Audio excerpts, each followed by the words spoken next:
bahwa kemudian ada yang menjelek-jelekan, membuli, memfitnah, itu sudah hal biasa. Di dalam hidup ini kan selalu ada yang positif, ada yang negatif. Apapun yang kita lakukan, bagi yang mereka yang senang ya memuji, bagi mereka yang nggak suka, mereka akan menjelek-jelekan, bahkan bisa menfitnah. Sama.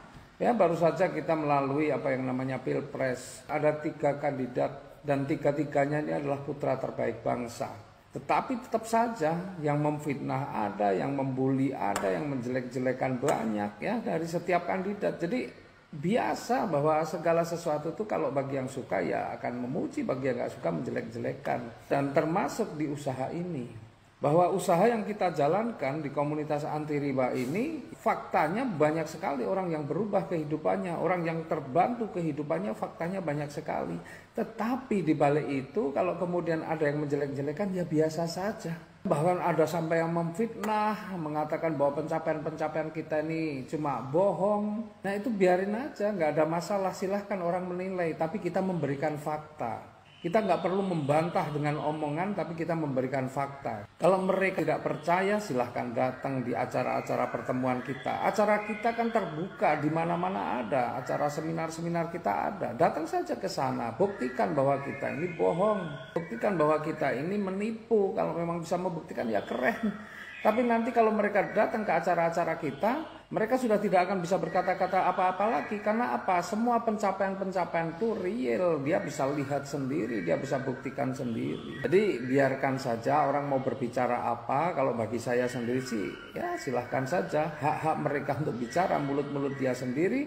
Resiko-resiko dia akan bertanggungjawabkan sendiri. Tapi bagi kami akan memberikan fakta. Fakta orang-orang yang sudah terbukti bisa berubah kehidupannya karena menjalankan solusi bersama kami di komunitas anti riba. Tidak perlu galau, tidak perlu risau memikirkan omongan-omongan mereka yang negatif. Karena yang menjadi bukti sudah sangat banyak.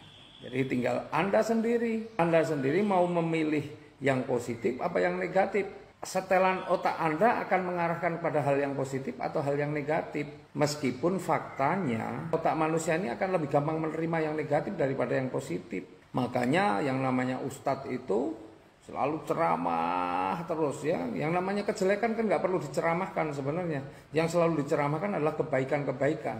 Kegagalan yang nggak perlu diekspos karena sudah banyak contohnya. Tapi yang perlu diekspos adalah keberhasilan-keberhasilan. Karena untuk gagal, untuk hal-hal yang negatif orang itu nggak usah dicontohkan, sudah bisa sendiri. Karena zaman jahiliyah sebelum Nabi diturunkan pun, ya yang namanya hal-hal yang negatif sudah menjadi perilaku mereka sehari-hari.